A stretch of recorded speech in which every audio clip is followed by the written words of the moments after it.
And boom, baby. Hello, everyone. This is Draft Nights with your boy Freddie. How's everyone doing? Thank you so very much for tuning in. Today, we have a great show for you today. Today is Monday, February 10th, 2020. What we're going to talk about today is the XFL and the scores. Is Tom Brady going to stay in New England? I know we talked about that a lot, but there's reports saying that Bill Belichick and Mr. Kraft wants Brady to stay and are willing to pay him. So is that going to be the tipping point to keep him, or is he going to leave anyway, right? And who's going to have a better individual season next year, right? Is it going to be Dak or is it going to be Brady? Who knows? We're also going to talk about the NFL free agencies, who's out there for grabs that your team could possibly pick up, as well as my team. We're going to talk about the NBA scores and stats. We're going to talk about the Jazz and Rockets, the Trailblazers and the Heat, the Knicks and the Hawks, and the Grizzlies versus the Wizards. All right, guys. So first things first, the XFL. So over the weekend, we had our first 4 games. Saturday, I know I already spoke about this on Sunday. We had the Seattle Dragons versus the DC Defenders and the Los Angeles Wildcats versus the Houston Roughnecks. Now, yeah, I already went over the game. It seems as though the XFL is really picking up because it's on. It's getting a lot of press. A lot of people are excited about it. A lot of tickets are being sold and everything like that. We just hope it's successful. That way, we could have football all year round instead of, once the Super Bowl is done, we have to have a long break in between and with no football, and we have to go into these other sports that we might not be as invested in, but at the same time, like for me personally, I really like the NBA in the playoffs, not so much in the regular season, because to me, there's just so many games, they come on like such at very different times. Some late at night, like the best games play like super late at night, and then the other games you're not really invested in, so you don't really want to watch. You want to see other things, like you have your Netflix, you have your Disney Plus, you have your Hulu's and stuff like that. You rather watch that than an NBA game, because it's not that important right now.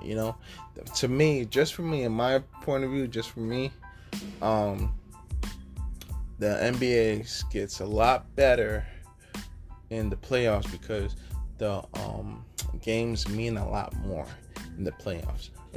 That's just from my view. But on Sunday, back to the XFL, we had the Tampa Bay Vipers versus the New York Guardians. We also had the St. Louis, I want to say Blackhawks? St. Louis Battlehawks versus the Dallas Renegades.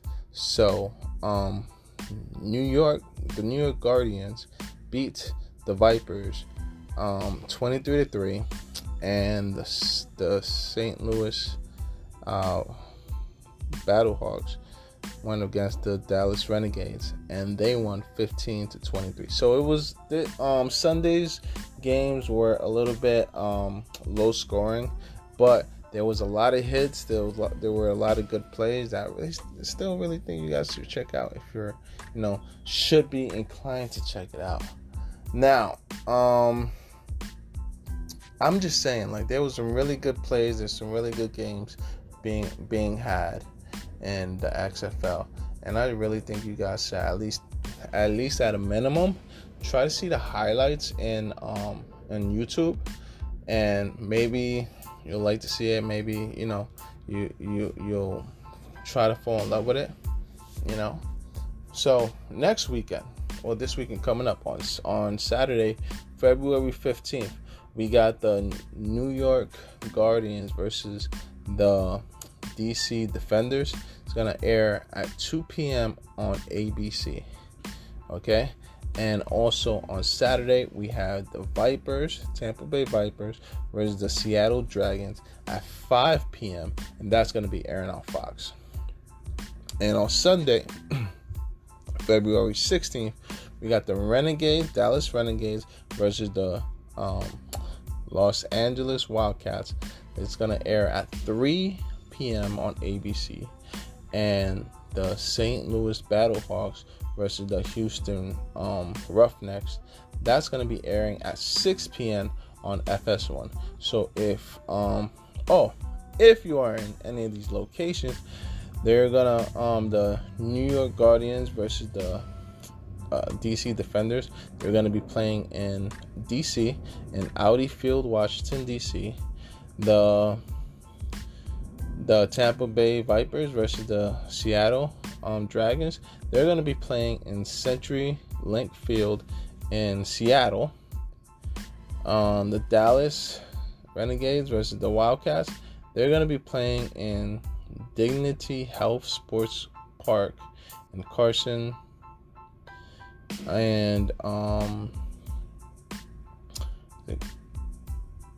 California. And the St. Louis Battlehawks versus the Houston Roughnecks, they're going to be playing in TDECU Stadium in Houston, Texas. So if you guys are around there, want to get tickets, it's not really that expensive. I suggest, take your family out on a Sunday and, enjoy some football. I think that would be a great idea. All right. So now to Tom Brady. Now to the NFL. So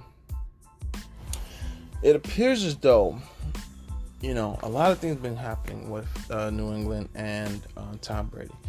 He sells his house, or he puts his house in the market for $13 million. His trainer also puts his home in the market.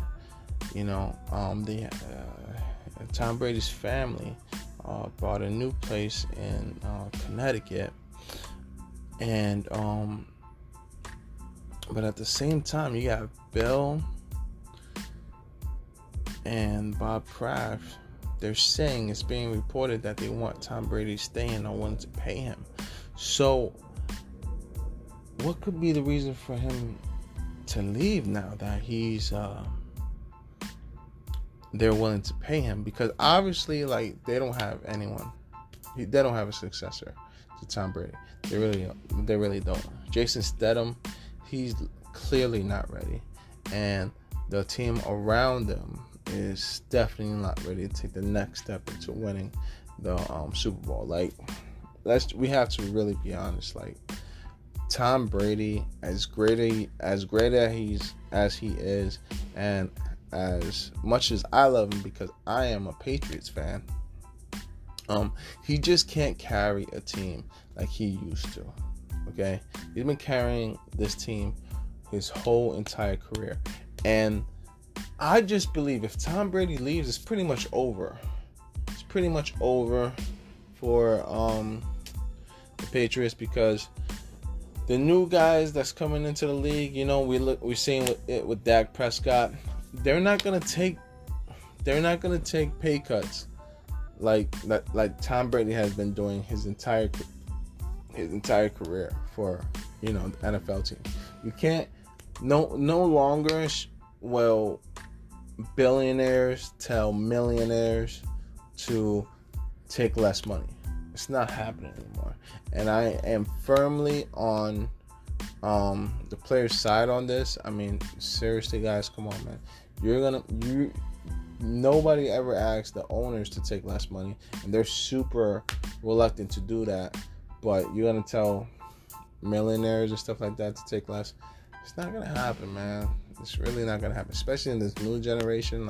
Everybody wants to go after their money. They was just what? If we don't win, we don't win. But I still want to get paid. I still have to do what's best for me and my family, and I totally respect that. But they know, the Krafts and Bill Belichick knows that the new generation, the new age of quarterbacks nowadays are not gonna take no pay cuts and anything like that. The only reason, in my personal opinion, the only reason players and very high, very skilled, very talented players come to New England and quite possibly take a pay cut is because of Tom Brady, because they want to play with Tom Brady, because they know that if they get on the Patriots, the chances of them going to the Super Bowl and winning are significantly higher than the chances of for them to go to a different team. It's really, really hard to get to the Super Bowl. It's incredibly hard. Aaron Rodgers, as great as he is, he only been to the Super Bowl once. Drew Brees, as great as he is, he's only been to Super Bowl once and won only once. And they've been in the league so long. And that's the thing. What you really have to understand is that getting to the Super Bowl, not a lot of people make it to the Super Bowl. That's why players constantly say all the time, if you ever make it to the Super Bowl, try to savor the moment, try to take it all in, try to have as much time as to have fun and enjoy it as possible, because to come back is not always guaranteed. So should Tom Brady stay or should he go? It all depends. Because Belichick is not known to pay players. He's not even known to pay Brady. I mean, Brady wanted an extension. Brady wanted more money. They were super reluctant to give it to him, and now they're at a point where Brady could say, "Listen, I could just go somewhere else and they'll pay me whatever I'm asking them, and then you guys will have pretty much nothing."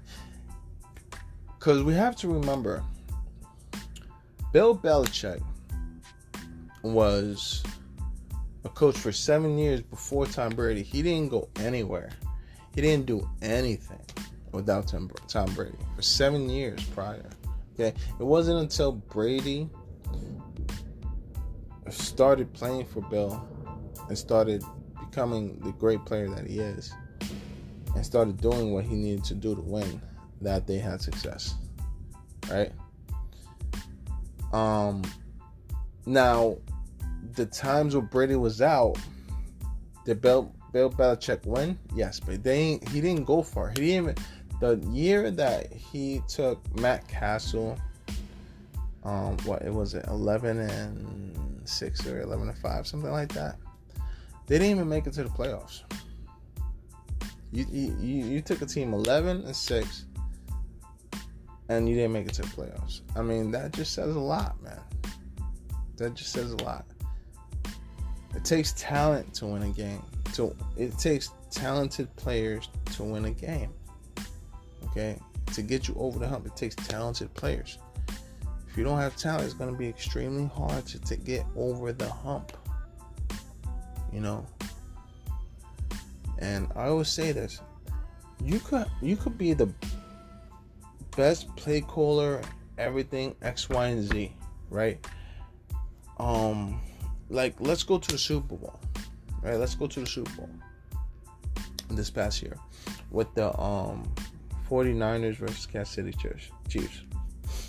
Kyle Shanahan wrote up 2 plays where both the targets that Jimmy G was supposed to throw to were open.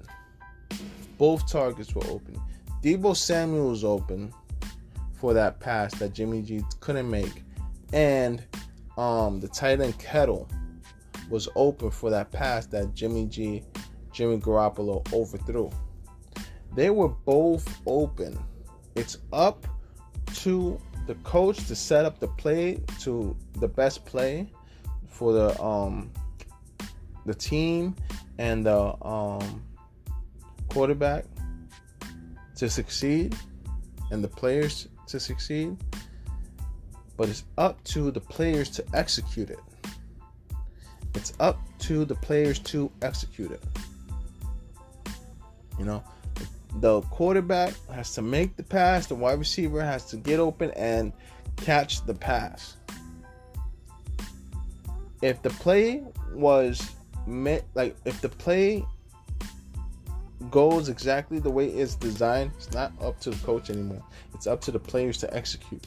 The players didn't execute in that Super Bowl. That's why the 49ers lost and the Kansas City Chiefs won, because Kansas City Chiefs players executed all the necessary plays Andy Reid called. That's why they won. Okay? So it's really up to Tom Brady if he wants to stay or not. It really, really is. And I'm not sure it's about money now, because now they're willing to pay him, even though he's been paid the least amount out of all his contemporaries, even though he's won the most games, won the most Super Bowls, X, Y, and Z. So I really believe, like, I say this hesitantly because Bill Belichick has not been known to pay players, you know. So if he does stay, I'm not sure. I'm not for sure if Belichick's willing to pay what he needs to pay these great athletes to come play with Brady. You know, that's what really prevented them from getting really good players or keeping really good players, because Belichick's not willing to pay them.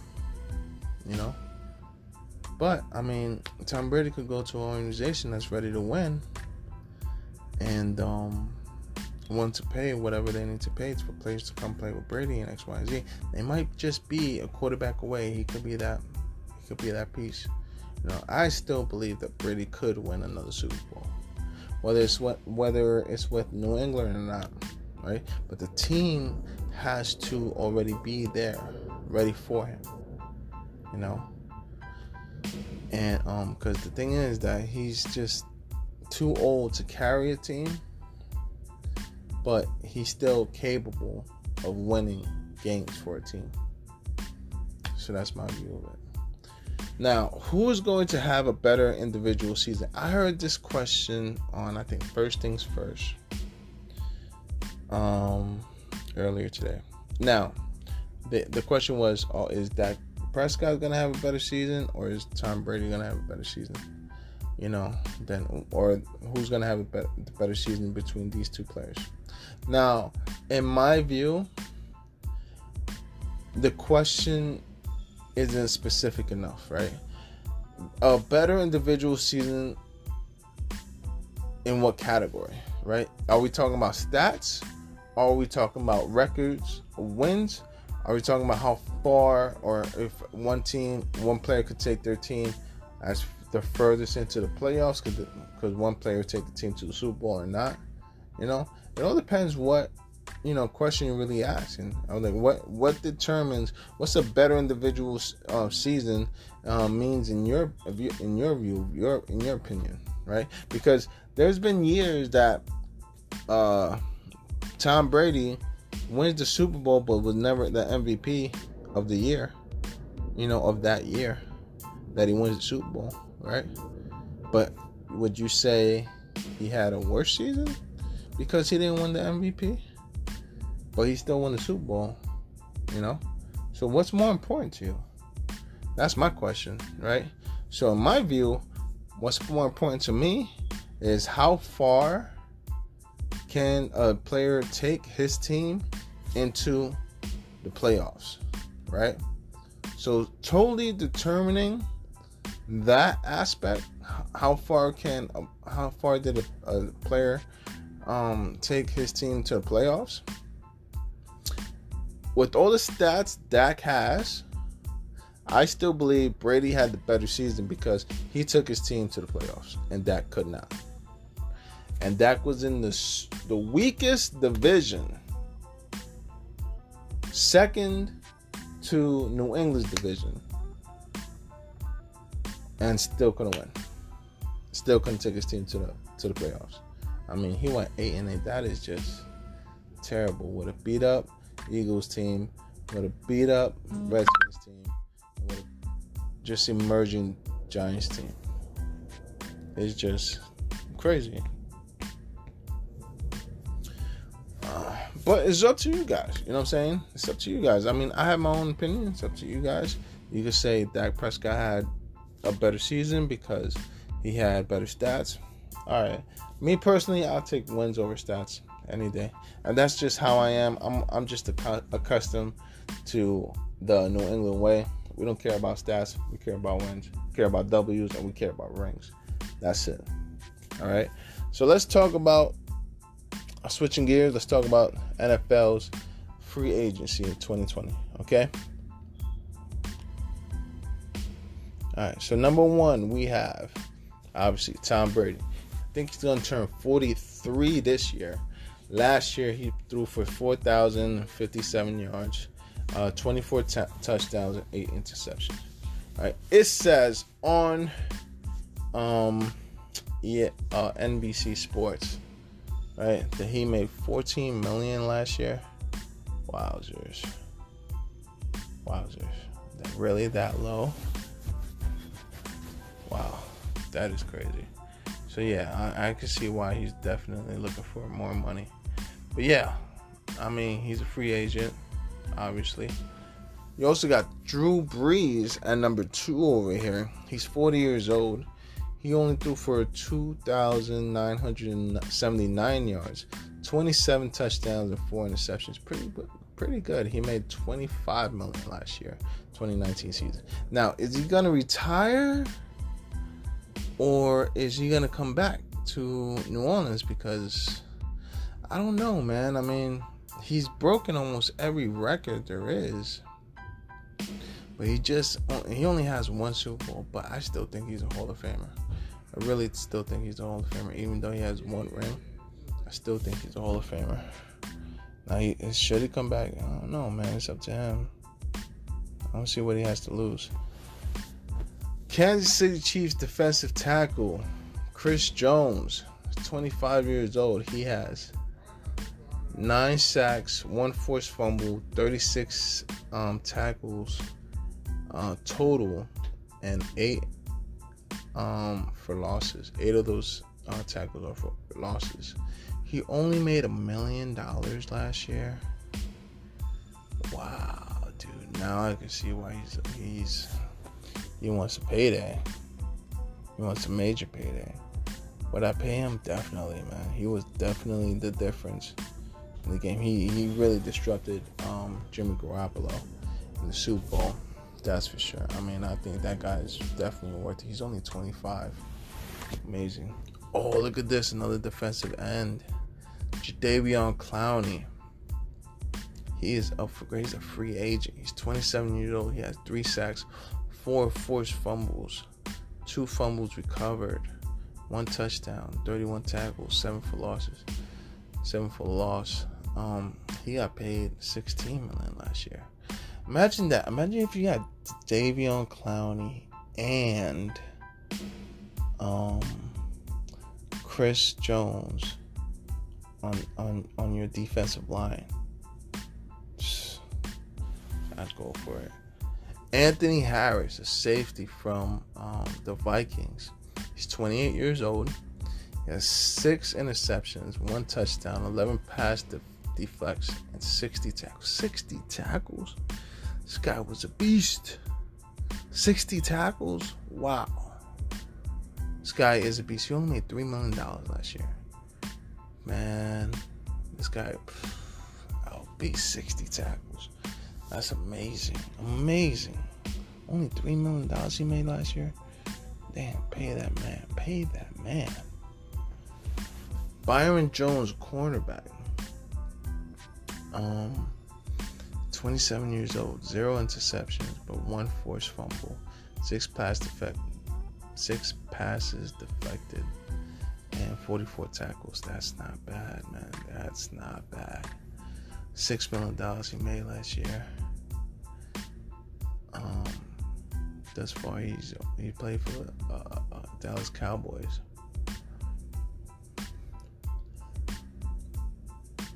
He says he remains one of the top defensive backs in the league. His ability to adequately play both corners and safeties Dang, he could play corner and safety. It's a good pickup for any team, man. Oh, it's a lot of defensive guys, man, on this top 50 overall free agent list. Got Shaquille Barrett, edge rusher. He's 27. He got 19 and a half sacks last year. Okay. 6 forced fumble, 58 tackles, and 19 for loss. He only made $1 million last year. How is this? These guys are balling hard, man. He was on the Buccaneers. Man, these guys are legit.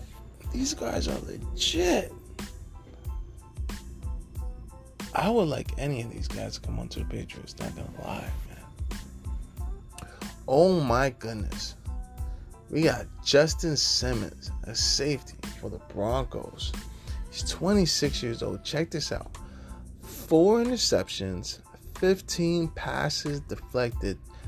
The guy had 94 tackles. This man was everywhere. I think that's the number one. I would want that guy on my team. I didn't want him on my defense. He only made $2 million last year. I'd want this guy number one. I was like, dude, what it takes to get you on my team? Because this guy. I mean, I would pick up Chris Jones, Jadeveon Clowney, and Justin Simmons. I would definitely look at picking up these guys. All right, we have an offensive lineman off from the Patriots too. Joe Thielen. He's 27. He's a young guy. He's 3 years younger than me. 16 games played, 0 penalties, and 1 sack allowed. He only made $2 million. Not gonna lie.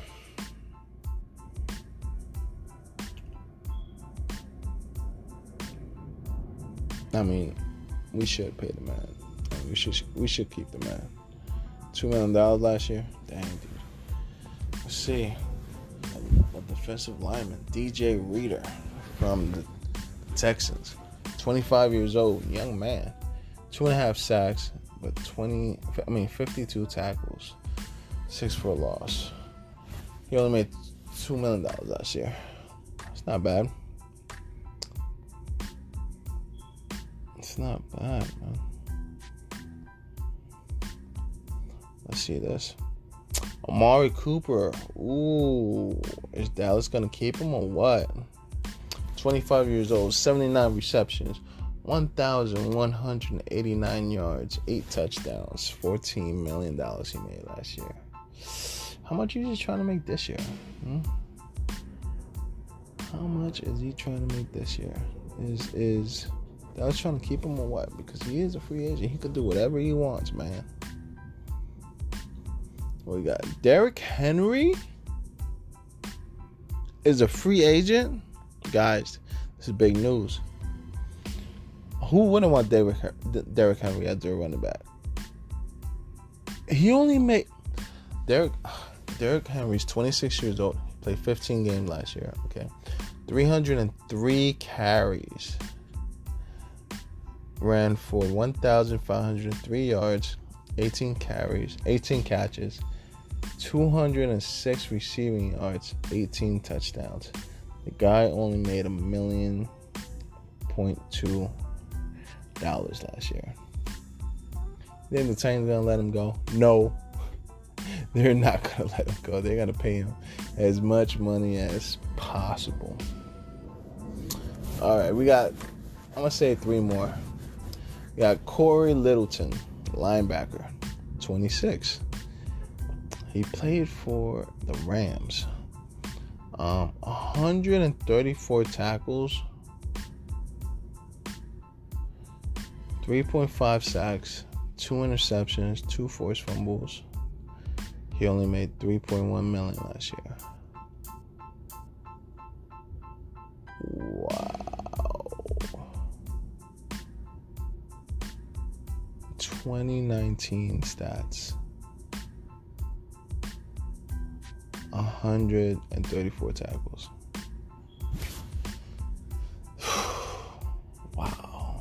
That is a good player right there. Oh, there's a tight end. Austin Hooper, tight end for the Falcons. He's 25, 75 receptions, 787 yards, 6 touchdowns. He only made $2 million last year.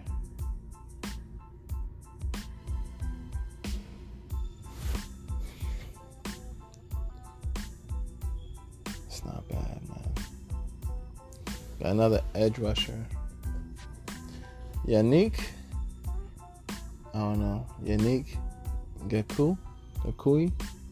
He's an edge rusher, 24 years old. He plays for the Jaguars. 8 sacks, 1 interception, returned for a touchdown, so that was a pick 6. 4 forced fumbles, 1 fumble recovered. 41 tackles, 13 for a loss. Not bad, sir. Not bad. He only made $2 million last year. I mean, I don't know how. I don't know how these guys just make them like $1 million, $2 million in a year. That's just surprisingly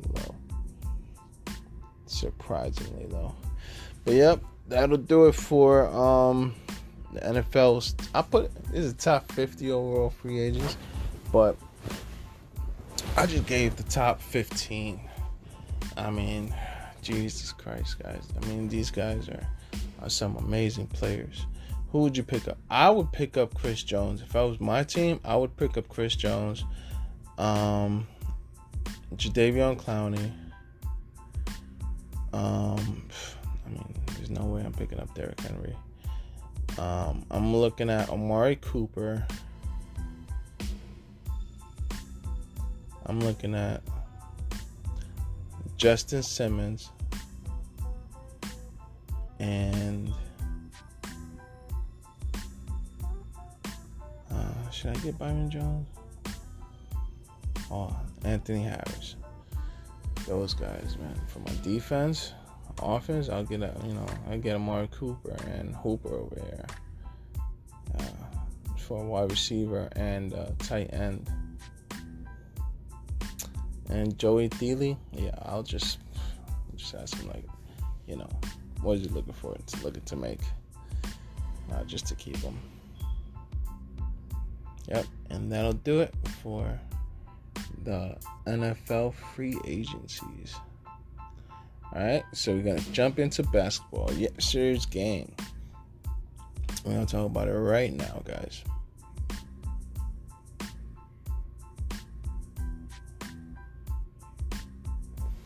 Alright, for February 9th, 2020, we have... Sorry, let me just load it up real quick.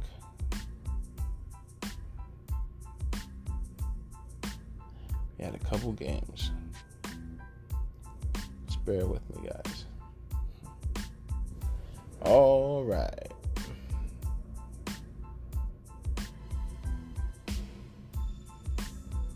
So the first game we had was the Celtics versus the Thunder. Celtics has that game ended with the Celtics 112 to the Thunder 111. Very super close game, guys. Celtics at this point have a record of 37-15 with 15. They're 15-10 away, and Thunder's record is 32-21. That's pretty good. It was 17-11 from home. The two biggest performers on each team was Jason Tatum from Boston. He's the power forward, if you didn't know, with 26 points, 11 rebounds, with 1 assist. Then we had the shooting guard for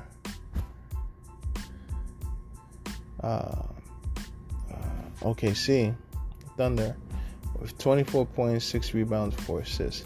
Shia Galgorius? Something like that. Yeah. Those are the two players that shine the most in that game. That was a super close game, man. Now, moving on. We have the second game was the Grizzlies versus the Wizards. Grizzlies beat the Wizards 106-99. Grizzlies record right now is 27-26, so they're like a 50-50 ball club right now. They are 12-13 away. That's the record. And the Wizards are not doing so well. They're 18-33, and their record is 12-13 at home. The top performers on each team is Jay Morant for Memphis. He scored 27 points, 10 rebounds, and 10 assists. The man had a triple-double. Good for him. And Bradley Beal for Washington had 26 points, 4 rebounds, and 3 assists. Not bad. All right. For the Knicks, they had 2 overtimes. The final came down to 2 overtimes. Wow. It was a 5-point differential for the game to win. And with the Knicks 135 to the Hawks 140, so they got by with only 5 points. The Knicks season record so far is 17-37, and their record 9-19 away, while the Hawks are 15-39. So they're not doing as good, but they are 9-17 at home. The top performers of this game is Julius Randle, 35 points, 18 rebounds, and 3 assists. And for Atlanta Hawks, Trae Young. My man's had 48 points, 1 rebound, and 13 assists. Wowzers. 48 points for the young fella. Jesus. That is incredible. Now we have the next game. The Bulls versus the 76ers. The score was 111 Bulls to 118 Philly. The Bulls come in with a record of 19-35 with 8-19 away. 76ers are 33-21 with a record of 24-2 at home. They only lost twice at home. Impressive. But yeah, something's going on with this team, man. I mean, it seems as though somebody's got to go, because Joel Embiid and Simmons are not playing together very well. But the top performers of this game were, for the Bulls, Zach LaVine, 32 points, 1 rebound, and 8 assists. Joel Embiid had 28 points, 12 rebounds, and 5 assists. It's not bad, man. It's not bad, but with the team that's below 500, the 76ers should have beat them convincingly. This was only a 7-point difference. All right. Next game, we have the Jazz versus the Rockets. This game was only 1 point differential. The Jazz beat the Rockets 114 to 113. The Jazz come into the game with a record of 34-18. They're 15-13 away. The Rockets season record so far is 33-20, and their record is 18-8 at home. Now, this game came down to Bogdanović hitting the three-pointer buzzer beater to win the game over 2 Rocket players defending him. But the top performers of this game were Jordan Clarkson from Utah, the point guard, with 30 points, 6 rebounds, and 2 assists. And James Harden played this game with 28 points, 10 rebounds, and 10 assists. Even with James Harden getting a triple-double, he still lost the game by 1 point. That is, sometimes it be that way. That's what the kids say, right? Sometimes it be that way. Now, the Clippers, they went versus the Cavs. and a score of 133 to the Clippers and 92 points for the Cavs. So they beat them pretty significantly, beating them by 41 points. I mean, is this a surprise? It shouldn't be a surprise. Clippers come into the game with a record of 37 wins and 16 losses, and they have a record of 15 and 11 away. The Cavs come into this game 13 and 40, Jesus, with a record of 6 and 22 at home. These guys are just tanking again. Top performers of this game was Paul George for the Clippers, 22 points, 6 rebounds, 4 assists. And for the Cavs, we got Andre Drummond at 19 points, 14 rebounds, and 3 assists. I mean, Andre Drummond is still a good center, man. He belongs on a better team than this, man. That's rough. Now, the final game of yesterday's NBA was the Heat versus the Trailblazers.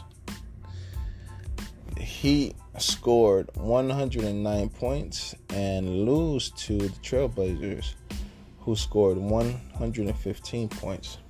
He come into the game with a record of 34 and 18, which is not bad. They had 12 and 15 away. That's their record. And the Trailblazers come into the game 25 and 29. Wow. They're like below 500. And with a record of 15 and 11 at home. Now, this game, the top performers are Goran Dragic, right? For Miami, he's a point guard, 27 points, 4 rebounds, and 7 assists. And for Portland Trailblazers, Damian Lillard, 33 points, 4 rebounds, and 8 assists. Now, let's talk about, we're going to get to that game last. Let's talk about the Grizzlies and Warriors. And Wizards. Okay?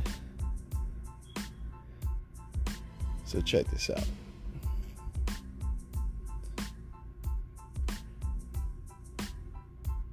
For the Grizzlies, we have 4 players on the Grizzlies that scored over double digits. We got Jackson Jr., who scored 14 points. We got Anderson, who scored 16 points. Morant, let's see how many. He got 27 points. He was 2 for 7 from the 3-point line and 9 for 17 overall. 7 for 9 in the free throw. So, I mean, the team did okay. The Grizzlies did okay to win this game. Then from the bench, T. Jones from the bench scored 13 points. Let's see. You got 1, 2, 3, 4, 5, 6. You have 6 players on the Grizzlies that are pluses in the game. We have 1, 2, 3, 4. You have 6 players who are plus minuses, or pluses and plus minuses for the Grizzlies, and only 4 players for the Grizzlies who's minus on the plus minus. Let's see. 13 turnovers. See what really made the difference in this game. Oh, the Grizzlies turned the ball over more by literally 6 more turnovers. Let's see. The Wizards had 6 more assists and 12. Well, Minnesota had 12 more rebounds. What made the difference? By all accounts, the Wizards should have really won this game. Looking at all the stats. Here's the difference. There it is. Okay, so the Wizards only had 4 players as opposed to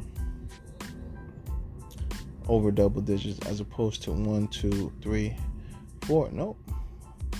4 players also on the the Grizzlies. So what made the bigger difference? I guess, well, you only had 2 players on the starting lineup score over 10 points, and 2 players on the bench who scored over 10 points for the Wizards.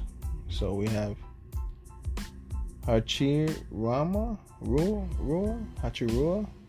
the power forward. He only scored 12 points. Got Bradley Beal, obviously, scored 26 points. We have Bartons, scored 15. And Wagner scored 19. But other than that, everybody had 4 points, 2 points, 6 points, 5 points. Not really much, man. So, let's see. It had to be the turnovers. Because, yeah. They won by 7. Grizzlies won by 7. And there was exactly 6 turnovers. So,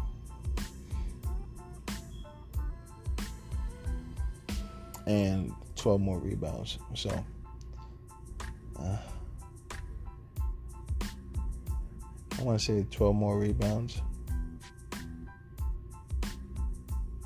That had to be it. Let me see offensive. Yep. Look at that. The Grizzly had 13 offensive rebounds as opposed to 9 Wizard offensive rebounds. So, yeah, that'll do it for you. What is that? 4 more. Let's say 8 differential. Say they don't score. Yeah. Let's say they don't score all 8 rebounds. But you also have free throws. There was 15 of 25 as opposed to 22 from 29. Yeah, that'll do it for you. All right. Let's see the Knicks and the Hawks.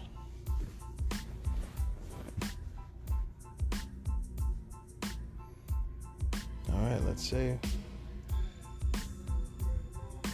So, for the Knicks, you have 1, 2, 3, 4, 5, 6. 6 players scoring over double digits for the Knicks. That's why it was a close game. You had Randall scoring 35 points. You had Payton scoring 12 points. We had Bullock scoring 21 points. That's for the starting lineup. But then their bench, Knicks bench, you had Portis scoring 14 points. Then you had Robinson scoring 15 points and Ellington scoring 15 points. That's why it was a super close game right there. Let's see.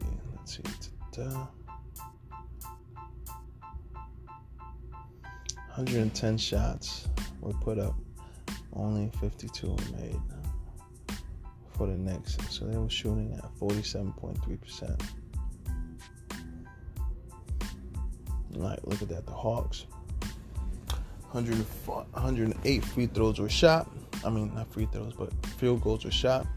49 were made. So they had actually a lower percentage scoring the ball than the Knicks. So that wasn't the differential. The difference. Here's the difference right here. As opposed to free throws. The Hawks free throws, they were 28 for 31, so that was 90%. The Knicks free throws, they were 18 for 25, which is 72%. That right there makes the difference. There. Now let's see. Atlanta Hawks got 1, 2, 3, 4, 5. 5 players who scored over 10 points. We have Collins scored 32 points. We have Hunter scored 19 points. We have Trae Young, obviously 48 points. It's amazing. We got Huerter, 16 points. You have Dedmon scored 10 points. And that's it. I think the main thing that Because both these teams, the Knicks and the Hawks, have pretty identical records. The Knicks are 17-37. The Hawks are 15-39. So the main difference was the free throws. That's it. The Knicks was missing a lot of free throws, and the Hawks was making all of them. All right, moving on to the Heat and the Trailblazers.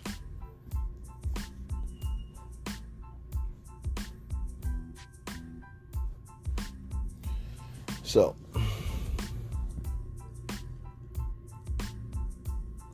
here we go. Heat and Trailblazers. The score was 109-115. Trailblazers won. Like we do with all our stats, we look at it all. Now let's see. We got 1, 2, 3, 4, 5. 5 players on the Heat scored over 10 points. So let's see. Adebayo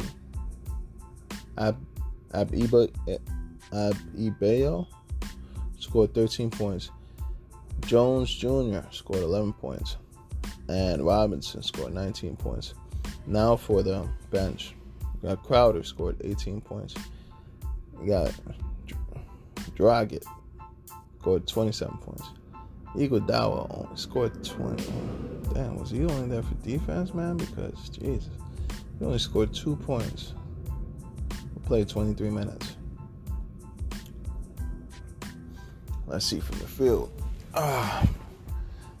They were 39 for 98, so they were missing a lot of shots. They only shot 39.8%. 3-pointers, they were 20 for 49, so that was 40%. And then from the free throw, they made only 11 out of 14 of their free throw, which is 78%. Let's see what the major difference. Okay, so Trailblazers made more of their field goal shots. They made more threes as well. Let me see what else. They had about the same turnovers. Trailblazers did 14 turnovers, while the Heat made 13 turnovers. Let's see what else. He actually had 31 assists as opposed to the Trailblazers' 20 assists. Let's see. He had 6 more rebounds. Let's see. That's 6 more rebounds total. That's why he had 6 more. No. He had 5 and 3, 8 more offensive rebounds.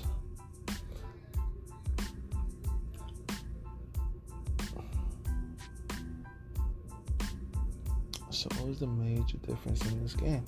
Let's see. 1, 2, 3, 4, 5, 6.